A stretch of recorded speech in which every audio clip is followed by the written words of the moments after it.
Good evening, ladies and gentlemen. My name is Marcus Bradley. I am host and founder of the XY Perspective.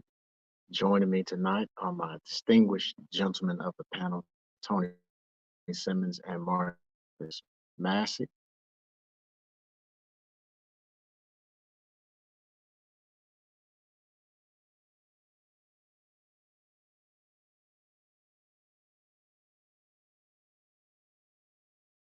For us, because it gives us a look into why we are the way we are and why we do the things we do. We may think we're all just victims of circumstance, but we're not. This was a systemic breeding, uh, institutionalized indoctrination of our minds and our spirits and our emotions over a 400 or 500 year period that was put in practice 1,000 years before it got to us. So the way we are is because somewhat to this, but then the situation that we live into perpetuates that. So I want y'all to take a listen. It's a kind of long read. It's like 4 pages, but listen to the letter in its entirety. Then we're going to ask the panel to weigh in on it. I'm going to ask them a couple questions. So without further ado, the Willie Lynch letter, The Making of a Slave. This speech was delivered by Willie Lynch on the bank of the James River in the colony of Virginia in 1712. Willie Lynch was a slave, a British slave owner in the West Indies, that's the Caribbean. He was invited to the colony of Virginia in 1712 to teach his methods to slave owners there. The term lynching is derived from his last name. This is December 25th, Christmas Day, 1712. Again, December 25th, 1712, Christmas Day. Gentlemen, I greet you here on the bank of the James River in the year of our Lord, 1712. First, I shall thank the gentlemen of the colony of Virginia for bringing me here. I'm here to help you solve some of your problems with slaves. Your invitation reached me on my modest plantation in the West Indies, where I've experimented with some of the newest and still oldest methods for control of slaves. Ancient Rome would envy us if my programs are implemented. As our boat sailed south on the James River, named for our illustrious king, whose version of the Bible we cherish, I saw enough to know that your problem is not unique. While Rome used cords of wood and crosses for standing on human bodies along its highways in great numbers, you are here using the tree and rope on occasion. I caught the whiff of a dead slave hanging from a tree a couple miles back. You are not only losing valuable stock by hanging, you are having uprisings, slaves are running away, and your crops are sometimes left in the fields too long for maximum profit. And you suffer occasional fires, and your animals are killed. Remember who he's talking about in this. It's us. All right. I'll continue. Gentlemen, you know that your problems are, I do not need to elaborate. I'm here to simplify your problem. I'm here to introduce you to a method of solving them. In my bag here, I have a foolproof method for controlling your black slave. I guarantee every one of you that if installed correctly, it will control the slaves for at least 300 years. It was 1712, then 300 years added together, that's the year 2012. All right. My method is simple. Any member of your family or your overseer can use it. I have outlined a number of differences among slaves and the makings of, of the differences bigger. I use fear, distrust, and envy for control. I say again, I use fear, distrust, and envy for control. These methods have worked on my modest plantation in the West Indies, and it will work throughout the South. Take this a simple little list of differences and think about them. On the top of my list is age, but it's only there because it starts with an A. The second is color or shade. There is intelligence, size, sex, size of plantations, and status of plantation. Attitude of owners, whether the slaves live in the valley, on a hill, east, west, north, south, have fine hair, coarse hair, or tall or short. Now that you have a list of differences, I will give you an outline of action. But before that, I'll assure you that distrust is stronger than trust and envy stronger than adulation, respect, or admiration. Black slaves, after receiving this indoctrination, shall carry on and will become self-refueling and self-generating for hundreds of years, maybe thousands. Don't forget, you must pitch the old black male versus young black male. Again, don't forget, you must pitch the old black male versus the young black male, and the young black male against the old black male. You must use the dark-skinned slaves versus the light-skinned slaves, and the light-skinned slave versus the dark-skinned slave. You must use the female versus the male and the male versus the female. You must also have your white servants and your overseers distrust all blacks. It is necessary that your slaves trust and depend on us. They must love, respect, and trust only us. Gentlemen, these kits are your keys to control. Use them. Have your wives and children use them. Never miss an opportunity. If you intensely for 1 year, sorry, if used intensely for 1 year, the slaves themselves will remain perpetually distrustful of each other. Thank you, gentlemen. Let's make a slave. What do we need? First of all, we need a black nigger male and a pregnant nigger woman and her baby nigger boy. Second, we will use the same basic principle that we used in the breaking of a horse, combined with some more sustaining factors. What we do with horses is that we break them from one form of life to another. That is, we reduce them from their natural state in nature.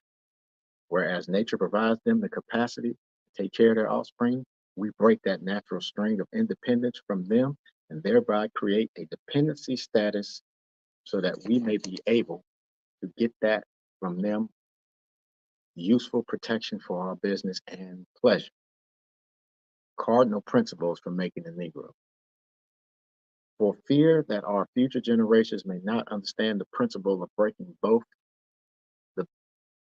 both of the beasts together, the nigger and the horse, we understand that short-range planning economics and periodic economic chaos so that we avoid turmoil in the economy. And I'll skip down a little bit here because he talks about a bunch of economic principles that are still withstanding in here. Okay.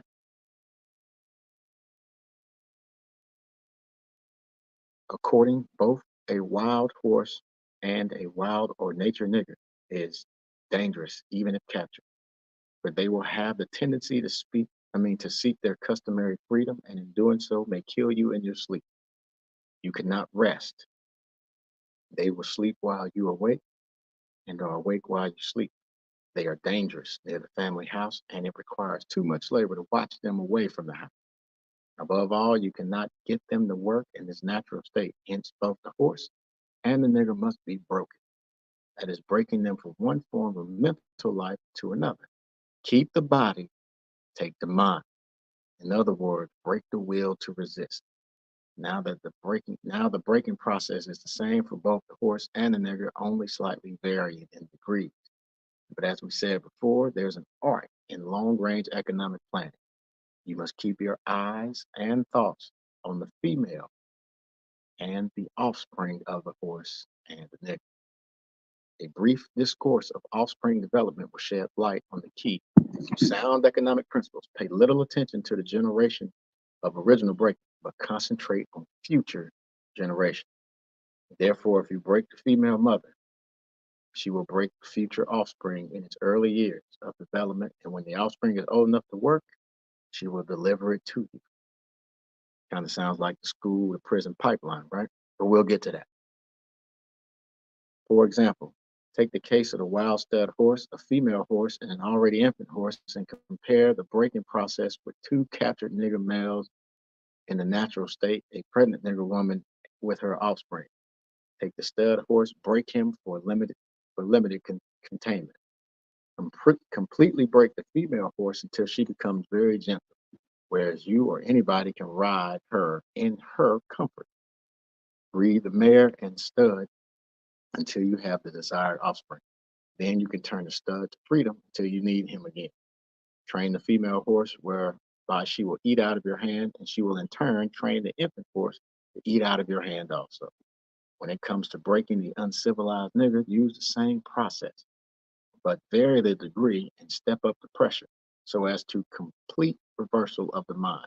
Take the meanest and most restless nigger, strip him of his clothes in front of the remaining male nigger, the female, and the nigger, and tar and feather him. Tie each leg to a different horse faced in opposite direction. Set him on fire and beat both horses to pull him apart in front of the remaining nigger. The next step is to take the bull whip and beat the remaining nigger males to the point of death in front of the female and infant. Do not kill him, but put the fear of God in him. And we use quotation marks when we use that God, or he can be useful for breeding. The breaking process of the African woman. Take the female and run a series of tests on her to see if she will submit to your desires. Well, test her in every way because she is the most important factor for good economics. If she shows any resistance in submitting completely to your will, do not hesitate to use the bullwhip on her to extract the last bit of resistance out of her. Take care not to kill her, for in doing so, you spoil good economics. When in complete submission, she will train her offspring in the early years to submit to labor when they become of age. Understanding is the best thing. Therefore, we shall go deeper into this area of subject matter concerning what we have produced here in this breaking process of the female nigger. We have reversed the relationship in her natural uncivilized state, which she'd have strong dependency on the uncivilized nigger male, and she would have a limited protective tendency toward her independent male offspring, and would raise male offspring to be dependent like her. Nature had provided this type of balance. We reverse nature by burning and pulling a civilized nigger apart and bullwhipping the other to the point of death, all in her presence. By her being left alone, unprotected and uncovered, with the male image destroyed, the ordeal caused her to move from her psychological dependent state to a frozen independent state. In this frozen psychological state of independence, she will raise her male and female offspring in reversed roles. For fear of the young male life will psychologically train him to be mentally weak and dependent, but physically strong because she has become psychologically independent. It will train her female offspring to become psychologically independent. And what have you got? You've got the nigger woman out in front and the nigger male behind and scared. This is a perfect situation of sound sleep and economics. Before the breaking process is complete, we have to be alertly on guard at all times. We can sleep soundly, for out of frozen fear, his woman stand guard for us. He cannot get past her early slave molding process. He is a good tool, now ready to be tied to the horse at a tender age. By the time the nigger boy reaches the age of 16, he is soundly broken in and ready for a long life of sound and efficient work and the reproduction of a good unit of good labor force. Continually through the breaking and uncivilized savage nigger, by throwing the nigger female sub, uh, submissive dependent mind of the nigger male slave, we have created an orbiting cycle that turns on its own axis forever, unless a phenomenon occurs and reshifts the position of the male and female slave. We show what we mean by example. Take the case of the two economic slave units and examine them closely. The next chapter is the nigger marriage. We breed two nigger males with two nigger females. Then we take the nigger males away from them, keep them moving and working. Say one nigger female bears a female and the other bears a nigger male. Both nigger females being without influence of nigger male image, frozen with independent psychology, will raise their offspring in reverse position. The one with the female offspring will teach her to be like herself, independent and negotiable. We negotiate with her, through her, by her. We negotiate her will. The one with the nigger male offspring, she will be frozen with subconscious fear for his life, will raise him to be mentally dependent and weak, but psychologically strong. In other words, body over mind. In a few years, when those two offspring become fertile for early reproduction, we will mate and breed them and continue the cycle. That is good, sound, and long range comprehensive planning. Possible interloping negative. Earlier, we talked about non-economic good for the horse and nigger in the wild or natural state. We talked about principle of breaking and tying them together in orderly production. Furthermore, we talked about paying particular attention to the female savage and her offspring for orderly future planning. Then more recently, we stated that by reversing the positions of the male and female savages, we created an orbiting cycle that turns on its own axis forever unless a phenomenon occurs and resifts the positions of the male and female savages. This creation, a multiplicity of phenomenon of illusions, entail the principle of crossbreeding the nigger and the horse, as we have stated above, the purpose of which to create a diversified division of labor, therefore creating different levels of labor and different values of illusion at each connecting level of labor, the result of which is severance of the points of original beginnings of a sphere of illusion. Since we feel the subject matter may get complicated as we proceed in laying down our economic plan concerning the purpose, reason, and effect of crossbreeding horses and niggers, we shall lay down the following definition terms for future generations. Control the language. Crossbreeding completed. For further severance from the original beginning, we must completely annihilate the mother tongue of both the new nigger and the new mule, and institute a new language that involves the new life's work of both. You know, language is a peculiar institution, and it leads to the heart of a people. The more a foreigner knows about the language of another country, the more he is able to move through all levels of that society. Therefore, if the foreigner is an enemy of the country to the extent that he knows the body of the language, to the extent its country is vulnerable to attack or invasion of a foreign culture. For example, if you take a slave and you teach him all about your language, he will know all your secrets, and he is then no more a slave. I say again, if you take a slave and teach him all your language, he will know all your secrets, and then he is no more a slave, for you can fool him no longer. If you told a slave that he must perform in getting out our crops and he knows the language well, he will know that our crops really don't mean our crops. And the slavery system will break down where he will relate on the basis of what our crop really meant. So you have to be careful in setting up a new language for the slave, would soon be in your house, talking to you man to man. And that is death to our economic system. In addition, the definition of words or terms are only a minute part of the process. Values are created and transported by communication through the body of language. A total society has many interconnected value systems. The values in the society have bridges of language to connect them for orderly working in the society. But for these language bridges, these many value systems will simply clash and cause internal strife or civil war. The degree of conflict being determined by the magnitude of the issue, relative opposing strength in whatever form. And he just repeats from in the last paragraph of the letter what he just said.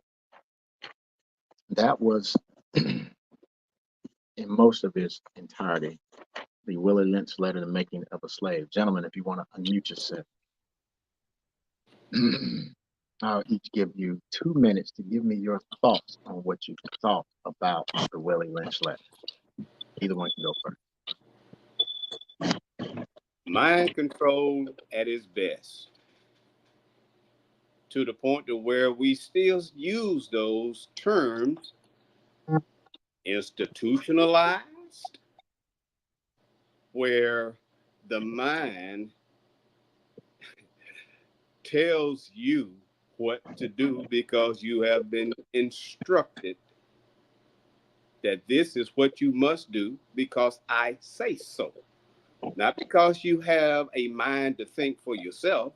No, you don't have a mind to think for yourself. I think for you. You can't do this.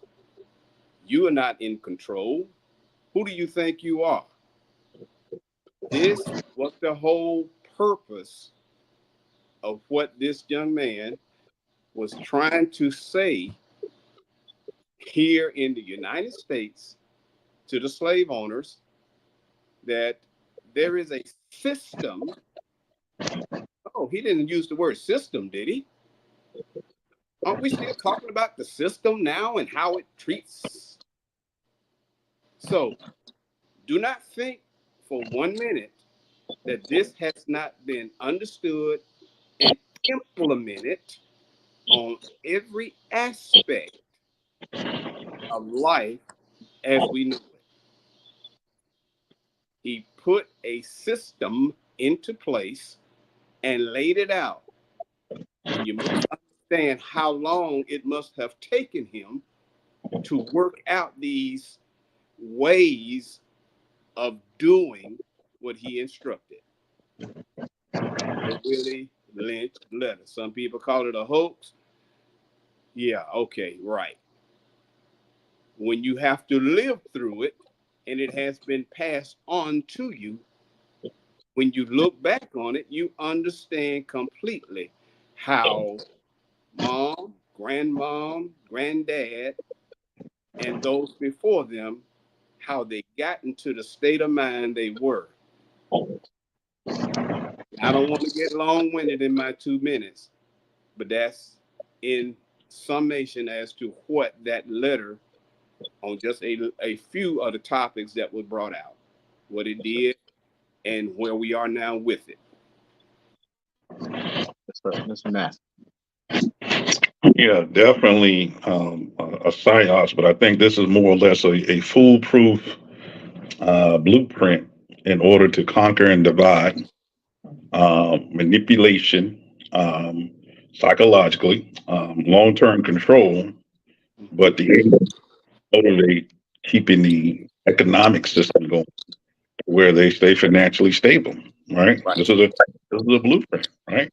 And even for folks, who say, because there have been people that said, "Hey, this is really not a real thing. A real letter didn't come into play into the 1900s, or whatever." Because the verbiage that's Mm-hmm.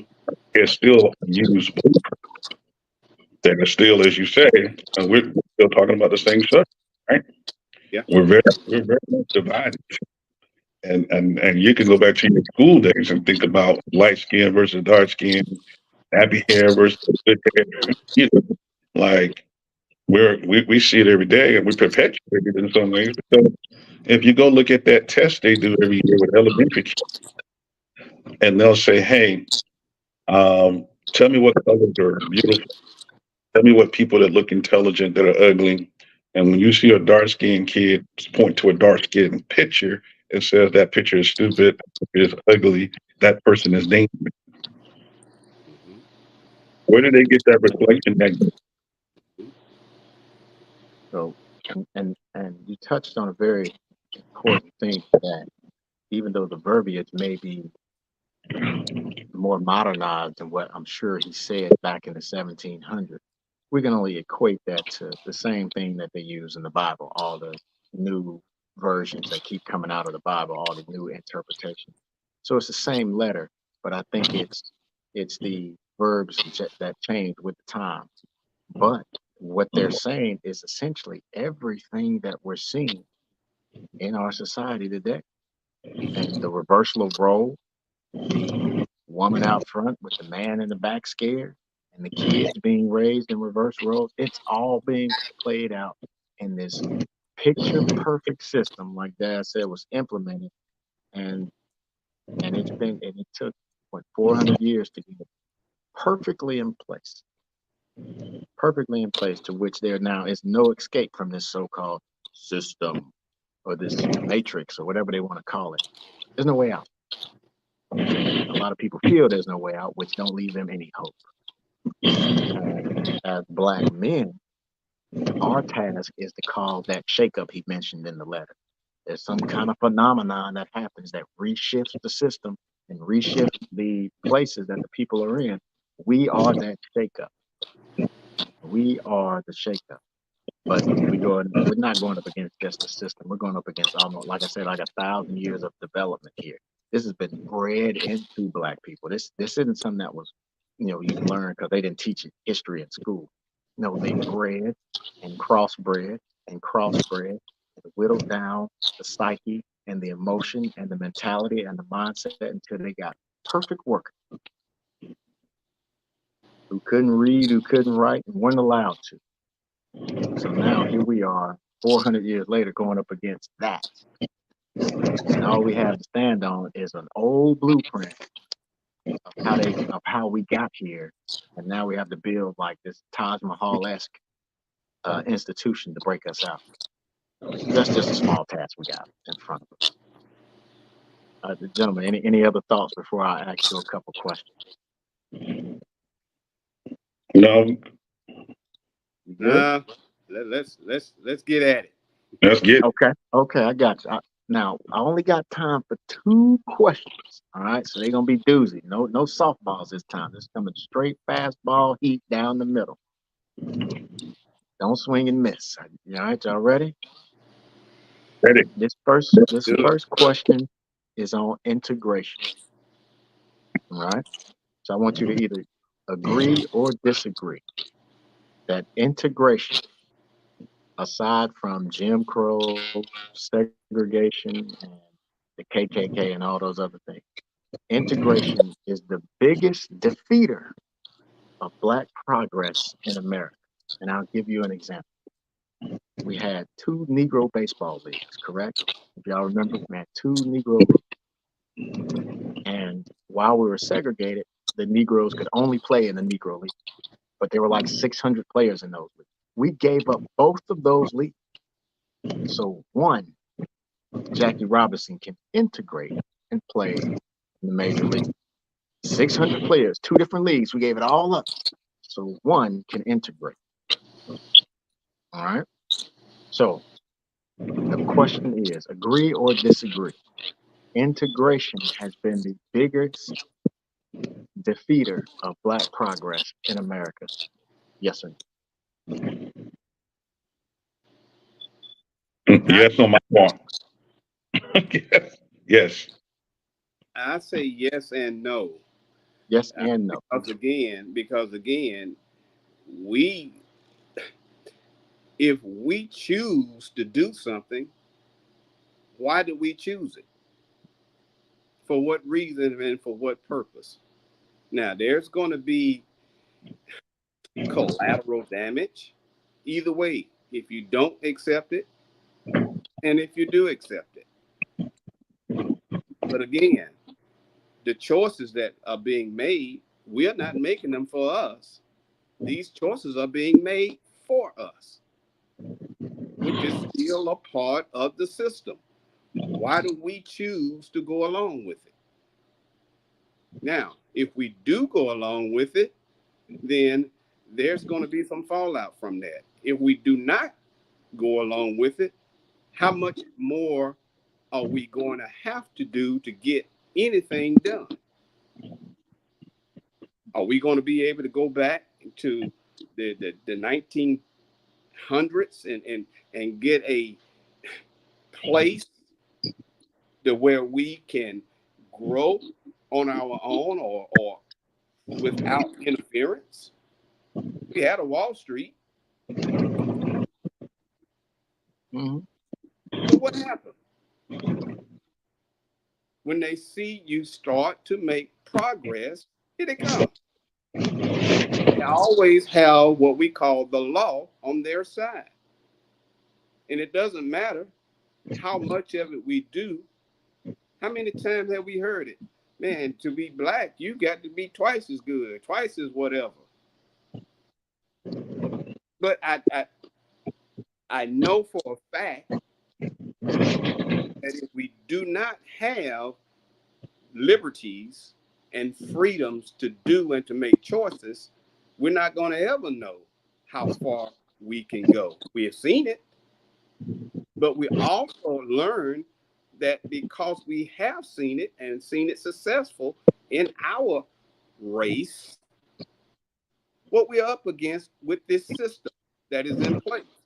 because there are too many aspects of life to think that one thing is going to eradicate and change all of this. It's too big. It's going to take a long period of time with some cohesiveness, just like this gentleman laid out a plan. Where's our plan? Hmm. Who's writing our letter? We had a dream. Do we even know what the dream is anymore? Anyway. We still dreaming. That's why we still sleep. That's we still sleep. You ain't woke up yet. Yeah. I'm gonna come back to a couple of those, but I'm gonna give Marcus for Mr. Mass. Uh, You said yes, you agree. no, I agree with the simple fact that it goes back to the blueprint, right? Psychological. If you got somebody mentally, what happened with the mind of the physical part? We have The been sending our. microphone's breaking up a little bit. I'm sorry. What about now? I'm sorry to interrupt. Go ahead. Yes, sir. It's good. That sounds a little better. Yeah. Oh, Nope. Did we lose it? Yeah. Oh, we lost it. He must be trying to adjust. Okay, he'll pop back in a second. But until he does, um, I asked the question on integration being a killer of Black progress because before you had integration, you had what? Segregation.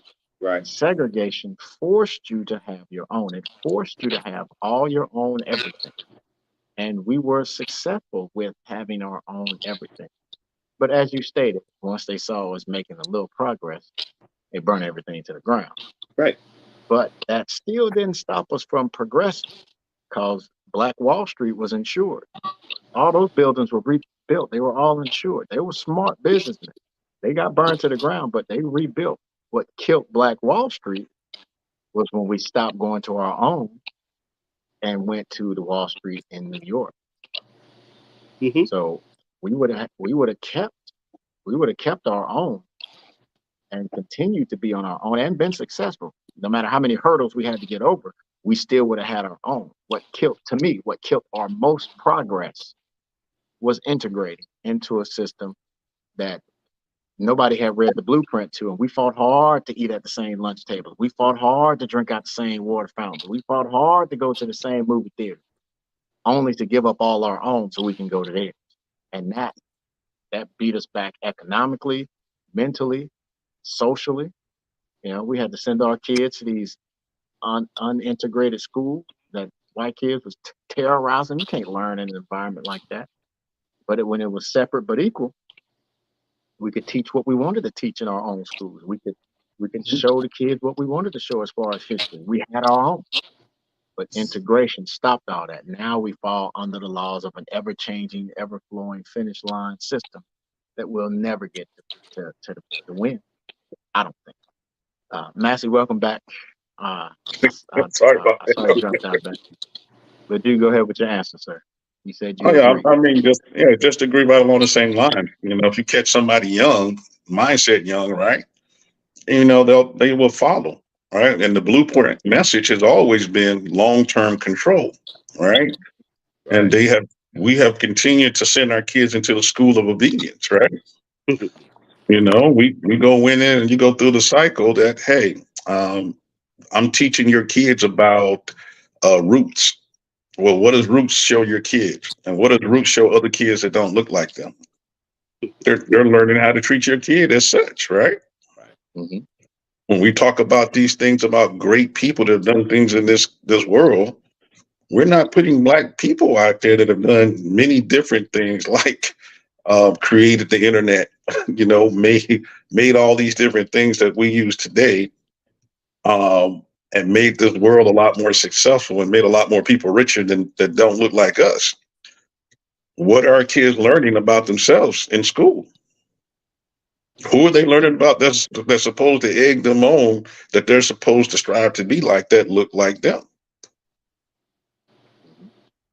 And we So found out. like he said, when we were doing all these great things with Wall Street, Black Wall Street, well, we got to break all that up, right? Hmm.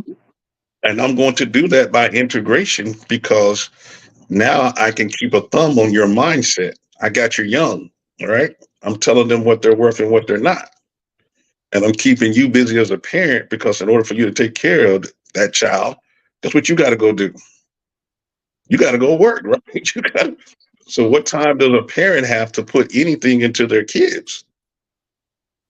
What time does a black male have to put in? Because you're fighting at work with people that don't look like you to try to make a living and be respected, and then you're coming home. Who you fighting with at home? So we must remember that when we educate, especially when we educate others about this, that the system, quote unquote, that you're going up against is just not the recent government. This goes back hundreds, if not thousands of years, and it's implemented through control, like you said, through envy, fear, and distrust. Those are some powerful emotions. Right. Fear, Mm, envy, and distrust. And we even talked about this on our live show in Atlanta. We did it. Uncle Dre said, I don't trust nobody. And Right. it's a man in his 50s, and he Right. doesn't trust the soul, Right. which speaks to a lot about how he can go about making decisions about things. If you have anybody you can trust, but that's been bred into us. That's not something that we just pick up. It's been systemically and crossbred into us. I seen we had a state comment here on YouTube from Talmadge Foreman on TL. He's a still watch. He said we just wanted the opportunity to be treated as equal citizens. I agree with that, but there's so much more to that because what is treated equally? What mm. can I'll ask you to this then: will we ever be considered as equal citizens in the United States system as we see it right now today? It has Mm. come. It has come a long way, but that system has to be redone, and that's going to take a lot of time. And that mindset of teaching your next generation that different language so we don't understand what they're saying, we know we are not going to be told the truth. Mm. They say one thing around each other, and it's not the same when we hear it. We know this already. No one has to explain that to those of us that have been around the number of years that we've been around, and especially when we have experienced so much in our professions that has shown it to us. We have lived through it. Some of us have, especially for those of us in the South, more so than others. But this And is not and something to get angry and bitter about. We must stay focused. But what is it that we should be focused on? We do not have enough cohesive leadership to help us to move to where we should be moving as a people. but that Not but that that we don't that have wouldn't money, would not that we but don't have that that. wouldn't that I'm sorry. no, I was going to interrupt you, but real quick, I'm like, wouldn't that anger though drive more? If a person that's willing, wouldn't that anger drive them to do more? Or you say it would cause them to lose focus. What if they can channel that? Yeah, and now the control of which you have a direction. Now, how you implement that, there's going to have to be some bitterness. There's going to have to be something that drives and motivates you. Hmm. The anger I'm talking about is that we don't listen Mm. because too much trying to accomplish something on our own instead of as a unit. The Gotcha. numbers that we have, I'm talking about financial numbers as well. We can support. If we had another Tulsa, Oklahoma right now, what the majority of us in it, do you know what that would look like? Hmm. So the system sees that as well. And they Okay. put measures in place so that doesn't happen again. Right, right. Now, Massey, before you answer, Mr. Foreman clarified. He said, treated equals as citizens by law. And yes, he said, no, that will never be equal citizenship. So he said, do you ever think we'll be treated as equal citizens by law? So I'll let you answer that portion, Mr. Massey. Will we? Not if we don't learn about the laws ourselves. I mean, something as simple as U.S. citizen, we don't even really know what that means. If you go look it up in black law, you are giving your allegiance to something that you don't even understand. Mm-hmm. And the way that has happened is because for so long, we have been the only ones that are lost to our history back as far as the 1500s. Mm-hmm. Again, if you go back before the Pilgrims showed up, well, who was here? Native Americans, right? We all can't believe we came from Africa. And even the ones that believe to identify themselves with Africa in a way, well, how did Africa get its name? Wasn't that a white Roman? Okay, I told you we're gonna stay on Okay, topic. See, I I'm knew you staying was on gonna. topic. I knew I'm you was staying on gonna. topic. I'm staying on topic. I knew you was gonna try. But when you start looking at the fact that we haven't indulged into knowing about the laws like we should, we're Right, not active in understanding those things and participating in areas where we can be effective to make change. All right. We don't do that like we should. There's a lot of misinformation, a lot of deception. Again, going back to the letter and the blueprint, we stay deceived. And the biggest thing is, even if you today came with all the knowledge that you knew to really help somebody in our community, again, how many would listen and follow you? Because we don't even know what loyalty looks like. right, right. We have no loyalty, And that's and distrust, right? that's the distrust. And That's the so, distrust. Yeah. and if you believe that there is a thing of law treating us fair, well, put it this way: it's been said before. It's a good thought about equality, but we're really not shooting for equality because if we all was rich, what would be the meaning of the word rich? Exactly, exactly. So, and you touched on a really good topic because there's this narrative of our people perishing for lack of knowledge continues to come up. It just continues to come up. We don't perish for lack of knowledge, like you said. We perish for ignorance of knowledge. We don't use what we know, and then we don't use our time to gather more knowledge. I mean, Schoolhouse Rock used to say it all the time: "Knowledge is power." Right? You know, No, but okay, but but, but but we we do use refuse it. to gather knowledge. So Yeah, but we do use it. If you owe me $5, I know right, how to find the law to go find out how to be on Judge Judy for you to go pay me back $5, right? we have so much smoke for the next black man. We always got so many problems for the next black man as a black man. Mr. Foreman just comment. I appreciate all the comments, Uncle TL. I wish he had to join, but he said in the word of MLK, he didn't know that he was bringing us into a burning house with integration. Yes, he And not did. only that, the house was burning. We didn't have no way to put it out, Wait a minute. nor Wait did a we minute. have Wait a another minute. house to go to. He knew. He Don't knew. tell it. Tell it, Mr. Sims. Go He ahead, put it knew. down. You I know, mean, this is not an uneducated person, but he took a path to try to break down a barrier that he had a focus on, and he had a hmm following to help him get there. The rest of us, and some more of us, need to have some personal barriers that we too need to get behind and get some focus on how to bring that, because it's so many barriers that we are facing. The financial barrier, the housing barrier, we can name them all day and all night long and they have a rebuttal for each one. because their system hmm does not include us. We are the financial machine for them, Oh and yeah. they I, don't I want that to change ever. say that again.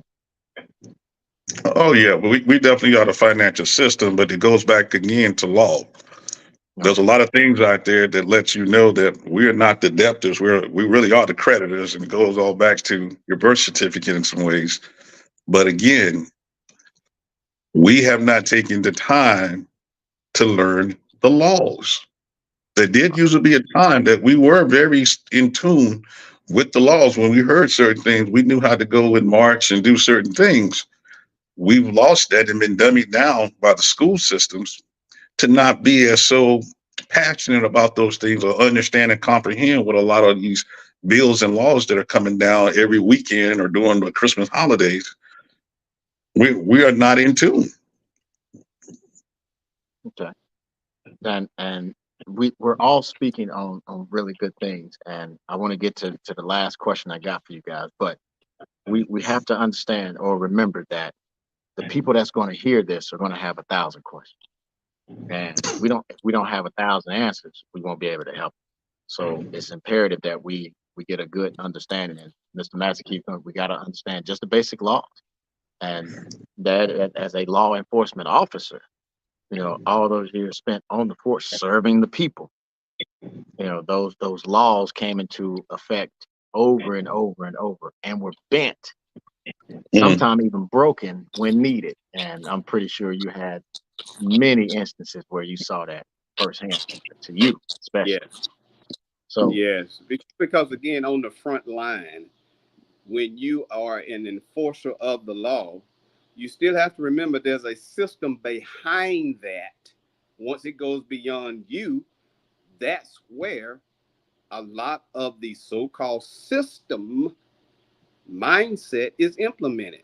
Oh, y'all, you go ahead, man. We got you. You know, we got your back. You, There it is. Exactly. so and so cousin. Hey, go ahead. No problem. We got you. Let it happen again with someone else. Oh no. You get life in prison. Because again, so it's not that we don't know how to utilize the law or to interpret it. We just do not have enough people writing the laws where they matter, and that's on the upper level above us. On the ground level, we are in the game.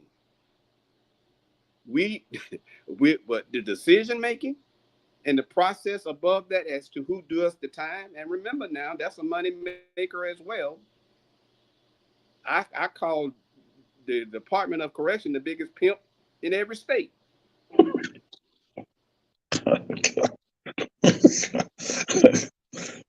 That's just my opinion now. Oh, you got it yes, right. sir. That's it. Yeah, it's definitely a Because financial again, maker, ain't I it? mean, aren't we filling up? It's not that we're all guilty of something, but the system that's in place has more and more funds being generated to keep them where on top financially, and we're the cash cow. But we eat the grass. Well, anyway, go yeah, go ahead. Yeah, yeah, yeah, yeah. Okay. So I want here's a challenge question for you two, and you could take a few minutes to answer it. Um, but just give your honest opinion. If you were standing in front of a group of at-risk youth black men right now, and you had to tell them some pointers on how to evolve their current mindset to one that is capable of breaking out and surpassing the expectations of this current system, what would you tell them? I know what I would tell them is figuring out how to tell them. The Okay. we Okay. the system that was in place with the Willie Lynch letter, you pit the young against the old, and that's what we are so vividly up against right now. When someone from my generation tries to talk to someone 40 years younger than I am, there's a barrier, not that you can't articulate, it's the mindset as to what is being said, what it means to them. It's like a totally different language is being spoken, and we're both speaking English. Saying it and someone hearing and being receptive to it, to me, that's where our biggest challenge is, how to get closer in the communication arena to our younger to help them to understand that I'm not your enemy. Mm. I never have been and I never will be. I am not your enemy. But it's difficult to understand that when you've been subjected to so much as to not hearing it from someone that looks like me or talking to someone else that looks like me. When you're not accustomed to hearing it from a standpoint, I'm doing my best to help you develop and to grow and to be better. When you're not accustomed to that, it's difficult to grasp it because it sounds like a trick. It sounds like this is somebody trying to fool me. Where you getting it from? You ain't no better than I am. You ain't got no more than I have, and so forth. Yes, sir. Mr. Massey. Mm. Along the same lines, but I think the biggest thing I think I do is get them to understand situational awareness. There seems to be a real bleak situational awareness about what time and situations that they're involved in. Because, like I said before, there's a disbelief of things that are in our face that we've seen and understand, but because they've never comprehended what has happened in yesteryears, and that's what's still going on because it has been so smoothly hidden. They don't really have a situational awareness, but they have these efforts that I keep trying, and I end up still on the bottom. But they don't understand that when you have somebody that's older just trying to tell you the right way to get these things done, that's on your side, and you might want to show a little respect to and listen and hear, because that's the other problem is that who teaches you how to listen and hear? There really are two different things, and a lot of times we just listen, but we don't hear. Right. And the recourse on that on the other side. Hey, we have to realize that the millennials are growing up in a different time. They've got at their fingertips all type of resources that they can just jump into, but also be influenced the wrong way, right? And so it's triple bad influence out there and misdirection. So how much time do we really spend with our own? Right. How much effort do we really spend with our own? And I can tell you, being somebody who homeschools their own kid, our bond is way different than ever before than I would have thought with my older son because I'm present there. He's learning about math. He's learning about life skills from who? His dad, Mm. right? The person that should be mentoring him. But when you look in our home today, how many young black men are getting mentored from their dad Right. without distractions and obstacles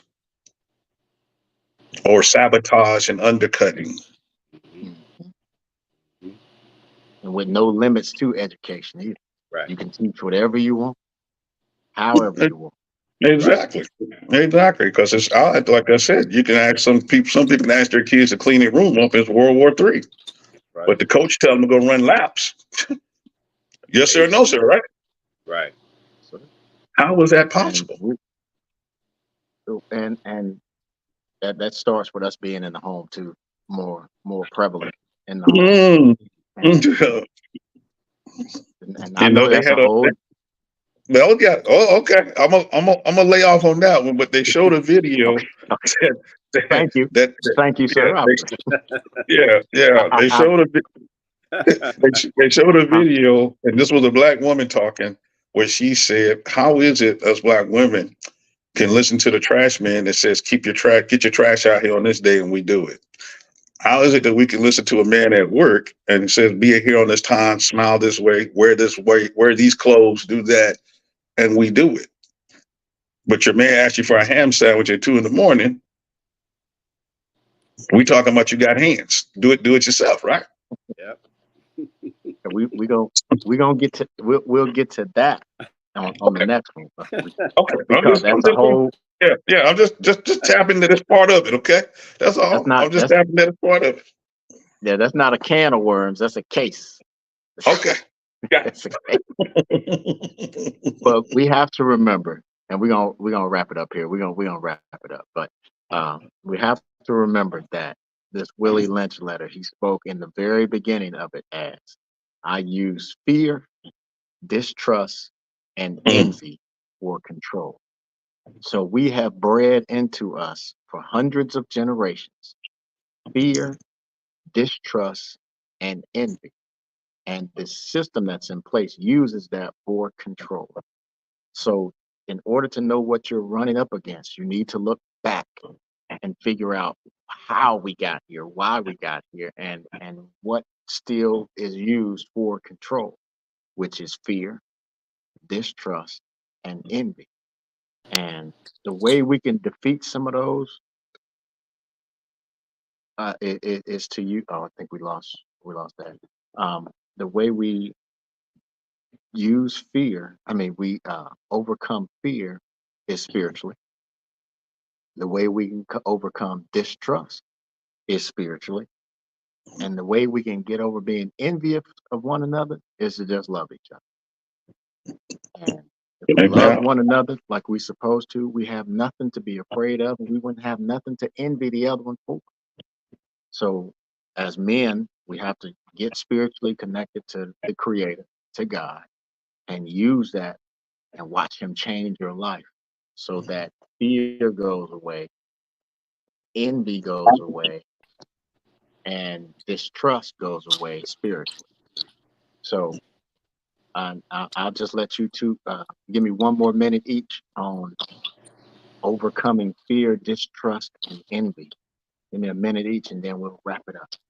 How do we overcome fear, distrust, and envy?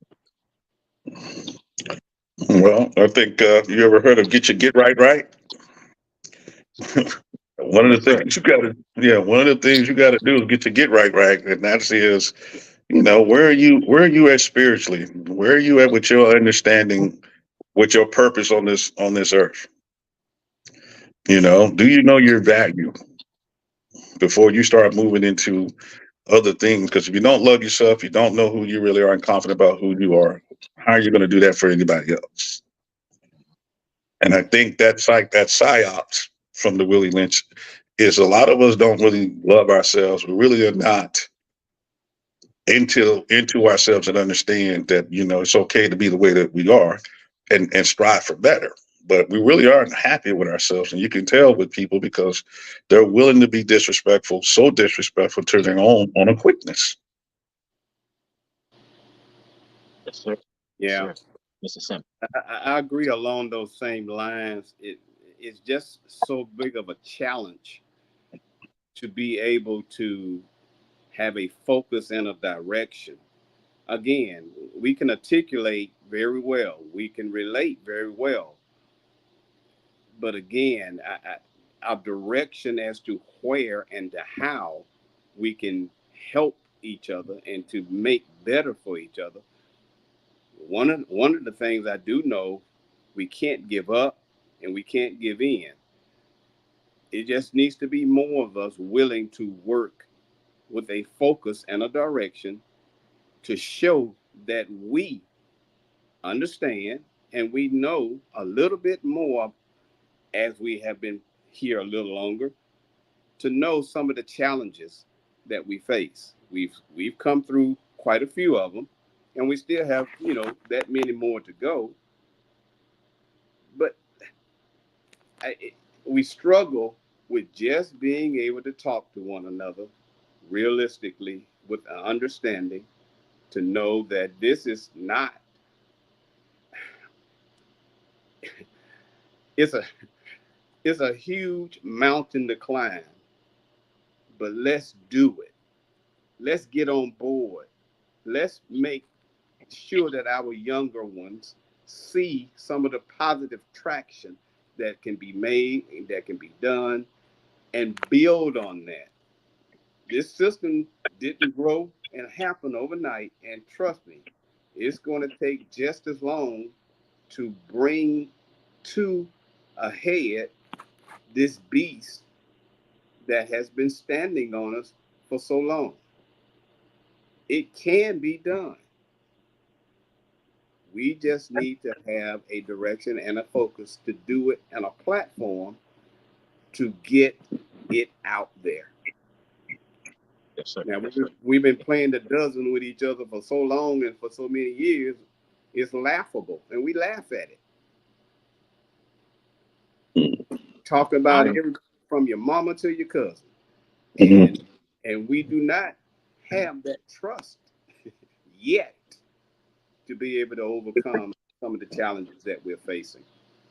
Don't give in, don't give up is my motto, and I will keep striving to show that Tulsa, Oklahoma was not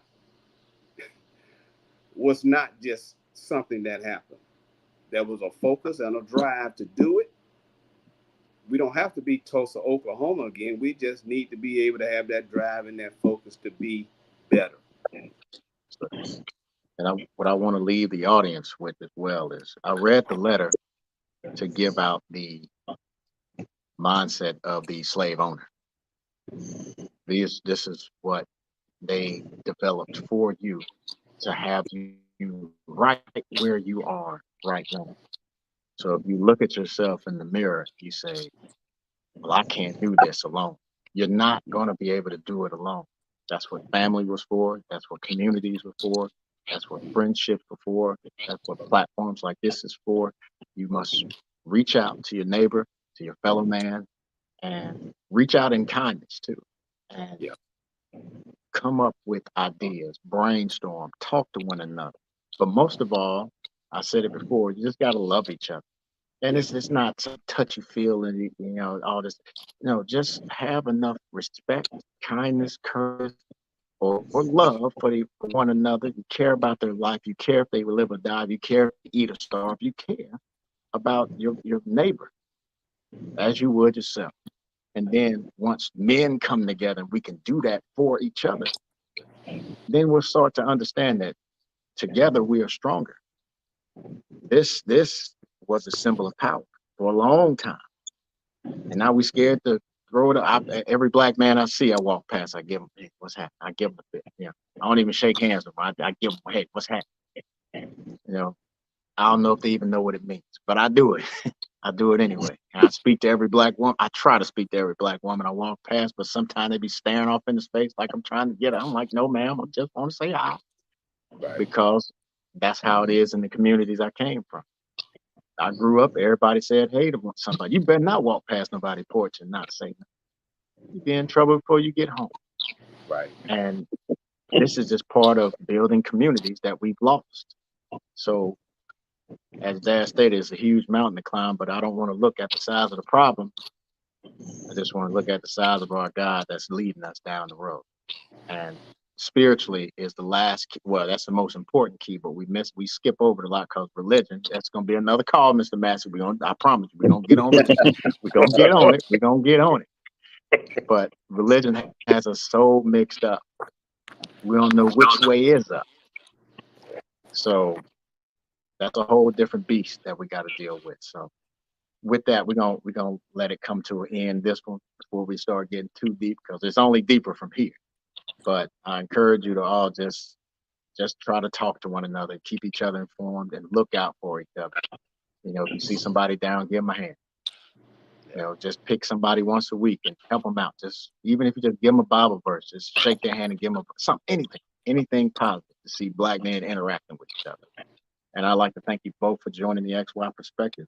Um, we read the Willie Lynch letter, The Making of a Slave, in its entirety. We talked about um, mindset. We talked about integration. We talked about a lot of different things as well. So um, send this YouTube video out, Facebook, jump back on here and make comments and send it. Like this page, subscribe to this page and get it out for it. Get the word out. We're going to keep doing this, gentlemen. Our task is ever changing and ever moving. So I will continue to call upon you sometimes to come on the panel and give your thoughts. I appreciate everything that you're doing for free. I have to let the audience know we're doing this all out of pocket. This is for free now. We're doing this all for free. So um, we'll continue to do this as we keep going and growing. So if anything else, guys, I bid you all a good night. If you don't have anything else to add, you can just say goodbye to the audience and we will catch you guys next month on the next call. Thank you very much, John. All right. Have a good one. All right. Yes, sir. Good night, So, guys.